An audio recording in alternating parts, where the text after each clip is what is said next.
I've owned the Panasonic Lumix S5IIX for around 9 months now. In that time, I've been able to use it on a variety of projects, including promotional and corporate videos, live performance recording, real estate marketing, and event photography, as well as taking on some of my travels to get some personal photos and videos. It's by far the most feature-rich all-in-one hybrid camera I've used consistently to date, and it has always been able to bring its A game to pretty much anything I've needed it to. Now, as I've touched on in my previous video, which I'll link to here or in the description below if you haven't seen it, but basically it was quite a big deal for me to make my first camera system switch. Sony's lineup of cameras aren't to be ignored, but for a variety of reasons I knew it was time for me to move to another system. So when I eventually landed on the Lumix S5IIX, I was very confident I'd made the right choice for me now and for the next few years. But does it stack up? Has it paid for itself? Am I happy with it? Do I want to keep it? Well, generally yes, but there are definitely a few asterisks. So let's go through them all now.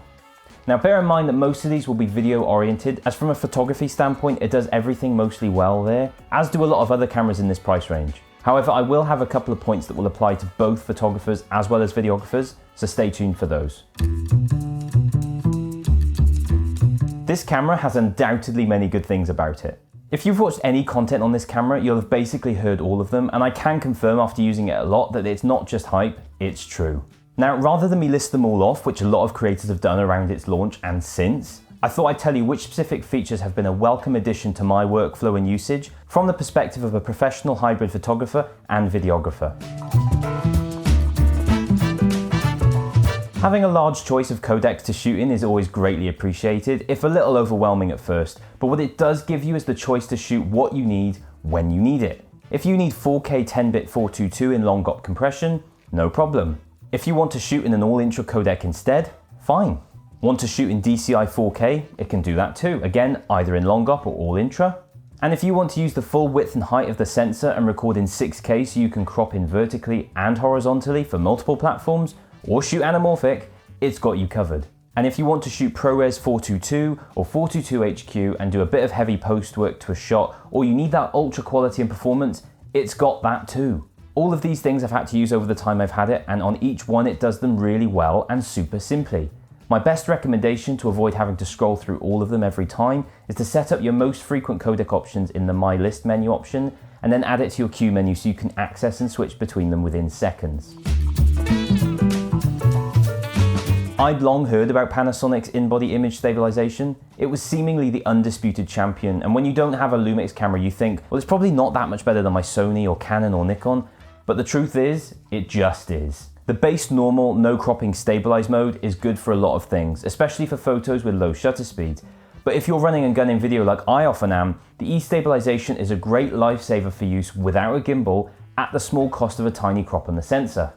It doesn't replace the need for a gimbal mind, especially for shots where you as a camera operator are physically moving, but it can do 80 to 90% as good of a job where needed. The camera also received an update in 2024 to give it an additional E-stabilization mode called High, which basically removes the need for a gimbal even further at the expense of cropping a bit further again into the sensor. It also has a mode called Boost, which essentially makes the shot almost tripod-like while still hand-holding. It isn't meant to be used for anything other than a static shot, but it works really, really well. The audio controls are definitely worth considering this camera for over others if you, like me, prefer to record directly into the camera, either using the mic jack and some wireless mics, or even better, using the Lumix XLR adapter to save time audio syncing in post. Having used the Zoom H5 and H6 before, whilst their audio capabilities are obviously great, it's always really annoying having to bring more batteries or charge something else on top of all the rest of my gear. So when I saw Lumix offered an XLR adapter, similar to my Sony one, I quickly sold the H5 and got one of those. With the XLR adapter, the camera offers up to 96 kHz audio at 24-bit, which is great for recording more detailed higher definition sound, for sound effects and Foley, and for interviews the 48 kHz option is more than good enough. Even more impressive when using the DMW XLR1 adapter, you can have potentially up to 2 XLR microphones, as well as a wireless receiver going into the mic jack with 2 wireless mics and have 4 separate channels of audio. Again, it's these options and choices that you really don't see in competitors in this price range that impressed me. Now, I know I've talked about how I love choices, but when it comes to log profiles, this camera has one, Vlog, and it's just great, pure and simple. It's really easy to expose for, it gives really pleasing results and is easy to grade if you need something quick, or you can push it further with the codecs in the camera to get some really stunning video footage. On my old A7 III, where you're not sure whether to use S-Log2 or HLG or HLG1 or HLG3 and so on, and then when combing through the old footage and not being sure what I even shot it in, it was a real headache. Now, I know that has been largely addressed by having 10-bit in the newer cameras and using solely S-Log3, but until the A7S III, that wasn't so simple. And not forgetting that all the profiles need to be exposed differently in camera, and if you get that wrong, it could potentially ruin a good shot. So having one simple, recognized log profile that I know I can get a good result with every time is just so much simpler.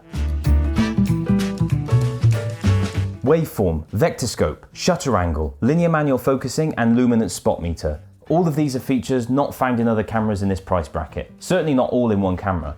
They're so great to have, and honestly, it would be hard for me to go back to recording video without them. So let's get into the negatives, because I feel like I need to get some of these off my chest, especially as I've not seen some of them talked about that much. And again, I'm commenting on what I've experienced and encountered the most through average hybrid use. Now bear in mind, anything I talk about here clearly isn't enough for me to regret buying it. As individual negatives, they don't weigh as heavy as the positives do. However, I am certainly going to talk about them in depth so you can understand how I've found them affect me. So let's go in order from least to most surprising. Now, this isn't a major negative, but I know I would have appreciated knowing this detail, as Lumix really didn't discuss how detrimental E-stabilization is to your footage, especially when recording in OpenGate. So I was using the OpenGate recording a lot on several shoots, and sometimes with E-stabilization turned on, both standard and the newly added high mode. But when it came to editing, I thought the 6K seemed less sharper than some of the 4K bits I'd recorded. I get that the 4K is oversampled, so it'll always look sharp, but for the 6K to look worse made no sense to me.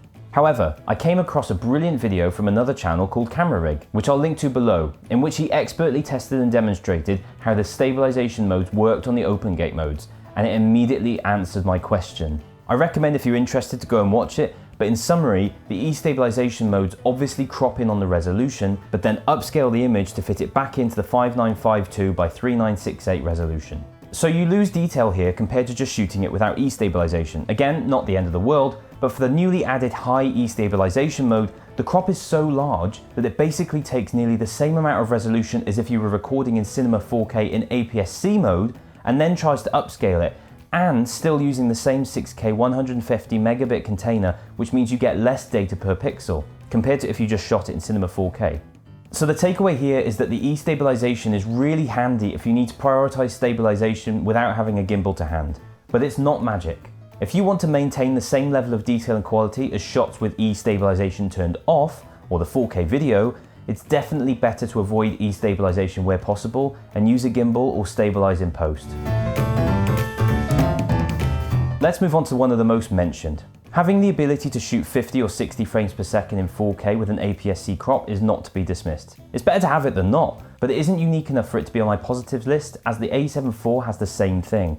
And it sort of dates the camera already, as cameras like the Nikon Z6 III or the Canon R6 II easily beat this 1.5 times crop problem at an almost similar price. And it is a problem, as it changes how you compose a shot from 25 frames per second to 50, or 24 to 60, especially on longer focal lengths as well.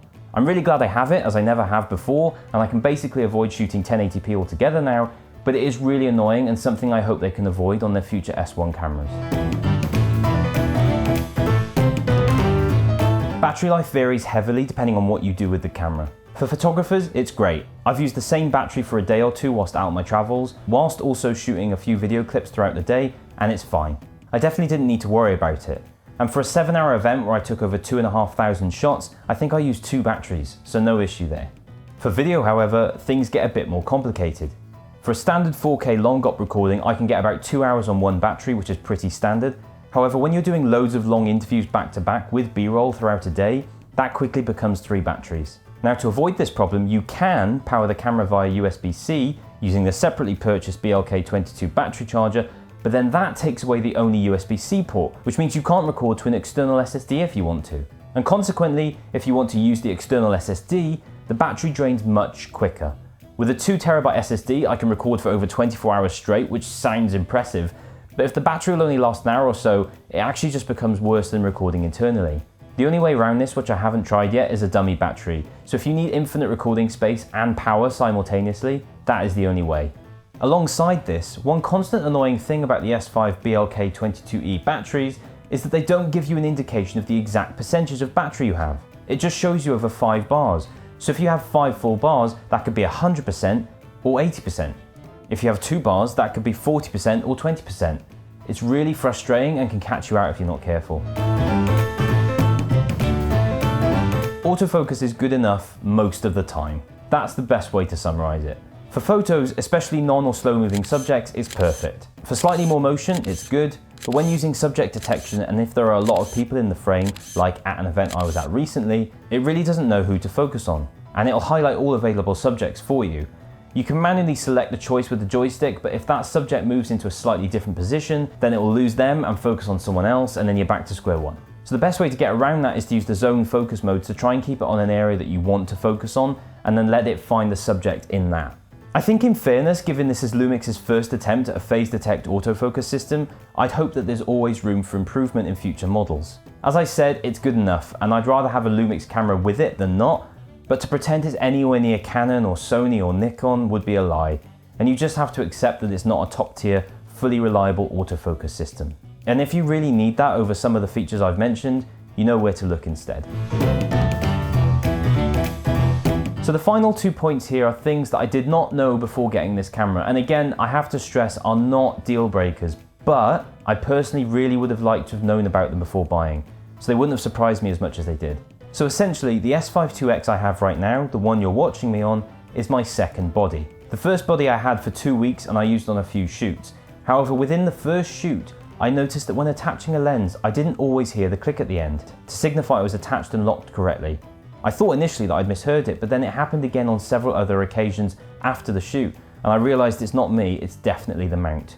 And it was always random. Sometimes I could get it to happen several times in a row, and sometimes it wouldn't happen for a while. I soon spoke to Panasonic customer support, who advised that that shouldn't be happening, and that I could send it off for inspection. If anything was wrong, it would be fixed and covered by the warranty. Now, I needed it for another shoot soon, so I couldn't be without it for long, but fortunately, the retailer I'd bought it from had a no dispute replacement policy within the first month. So I got a replacement sent out to me, no questions asked, and that was the end of it.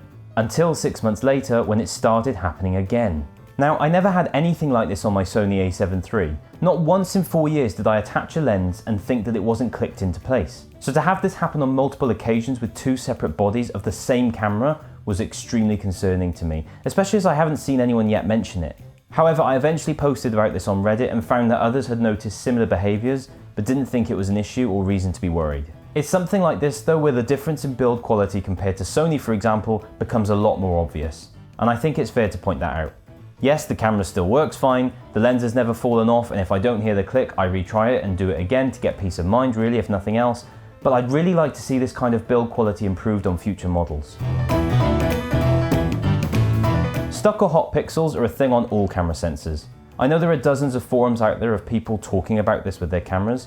Some are actually dead pixels that can't be fixed, which is normal, and some are due to long use and heat, which actually get brighter to the point where they're visible most of the time in your footage. This makes for a massive headache when you come to edit and realise that multiple shots have these white dots in them. Worse still, with the great moving IBIS that the Panasonic has, for example, the dots then move around in your shots, making it harder to accurately remove them with a dead pixel tool. Now, I never experienced this on my Sony a7 III.